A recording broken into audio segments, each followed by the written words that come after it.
በስልጠና መድረክ ላይ ተገኝተው መልእክት ያስተላለፉት የክልሉ ገቢዎች ቢሮ ኃላፊ ወይዘሮ ህይወት አሰግድ ስልጠናው ብልሹ አሰራሮችን በመዋጋት ከሙስና የጸዳ ፍትሃዊ የገቢ አሰባሰብ ስርዓትን ለመዘርጋት የሚያስችል መሆኑን ገልጸዋል። የስራ ሰዓት አለማክበር፣ ፍትሃዊ ያልሆነ የግብር ውሳኔ ማሳለፍ፣ በአግባቡ የደረጃ ሽግግር አለማድረግና የካርኒ ማበላለጥን የመሳሰሉት በገቢ አሰባሰብ ሂደት ውስጥ የሚስተዋሉ ብልሹ አሰራሮች ናቸው ብለዋል።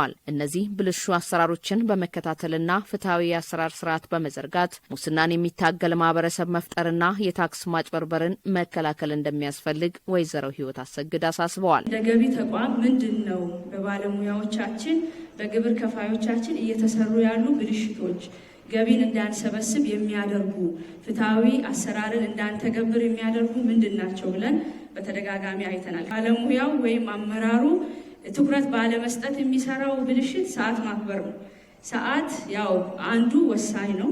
ሰዓት መከበር አለበት። በገቢ አሰባሰብ ሂደት ውስጥ የሚስተዋሉ ብልሹ አሰራሮችንና ከአገልግሎት አሰጣጥ ጋር ተያይዞ የሚነሱ ችግሮችን ለመፍታት ያለመ መድረክ መሆኑን የተናገሩት ደግሞ በክልሉ ስነ ምግባርና ጸረ ሙስና ኮሚሽን የትምህርትና ስልጠና ዳይሬክቶሬት ዳይሬክተር አቶ በፍቃዱ ዘለቀና በክልሉ ገቢዎች ቢሮ የስነ ምግባርና ጸረ ሙስና ዳይሬክቶሬት ዳይሬክተር አቶ ሹሪ ጃጅን አርካ ናቸው። መሰወር ጋር የዕለት ገቢ ሰብስቦ ከመጥፋት ጋር የገቢ ገንዘቦች ተሰብስበው እንዲሁም ባልታሰቡ መንገዶች በግል የአካውንት ውስጥ ማስቀመጥ የመሳሰሉ እጅግ በርካታ ችግሮች ተነስተዋል። በተለይ በእኛ ክልል በሰፊው እየታየ ያለው የገቢ አሰባሰብ ላይ የገቢ ካርኒ ላይ ማበላለጥ፣ ማጥፋት ካርኒ የመሳሰሉ የታዩ ችግሮች እንደሆኑ በሰፊው ተነስተዋል። አጠቃላይ የክልሉ ገቢ ከሙስናና ብልሹ አሰራር የጸዳ ሆኖ እንዲሰበስብ ተጠናክረን መስራት አለብን።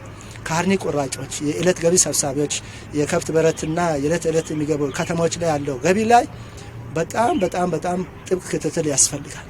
በገቢ አሰባሰብ ሂደት ውስጥ የሚስተዋሉ ብልሹ አሰራሮችን ለመከላከል ማህበረሰቡን በማስተባበር መስራት ይገባል ብለዋል። ስልጠናውን ወደ መሬት ማውረድና ተግባራዊ ማድረግ ከተሳታፊዎች ይጠበቃል ሲሉ መልእክት አስተላልፈዋል። የስነ ምግባር ባለሙያዎችን በዚህ ላይ በጣም ጠለቅ ባለ ጠንካራ ቁርጠኝነትና በእምነት በቅንነት የመስራት ነገር ከሁላችን ይጠበቃል። ቆራጥ የሆነ ገቢ ሰብሳቢ ሰራተኛ እንዲኖር ያስፈልጋልና ይህንን በየደረጃ ያለው የስነ ምግባር ኦፊሰሮች ይህን የማስከበር ስራ ይሰራሉ። የመድረኩ ተሳታፊዎች በበኩላቸው በስራ ወቅት የሚታዩ ብልሹ አሰራሮችን ለመከታተል የሚያስችል ግንዛቤ ያገኙበት ስልጠና መሆኑን አንስተዋል። ሙስናና ብልሹ አሰራር በሀገር ሁለንተናዊ እድገት ላይ የሚያስከትለው ተጽዕኖ ከፍተኛ በመሆኑ በቁርጠኝነት እንሰራለን ብለዋል። ሙስናና ብልሹ አሰራሮችን ቀድሞ የመከላከል ስራዎችን እንደሚሰሩና ከሙስና የጸዳ ተቋም ለመመስረት የበኩላቸውን ሚና እንደሚወጡ ገልጸዋል። እኛ የምንሰራው ገቢ ተቋም ላይ ነው ያለነው። የሰራተኞችን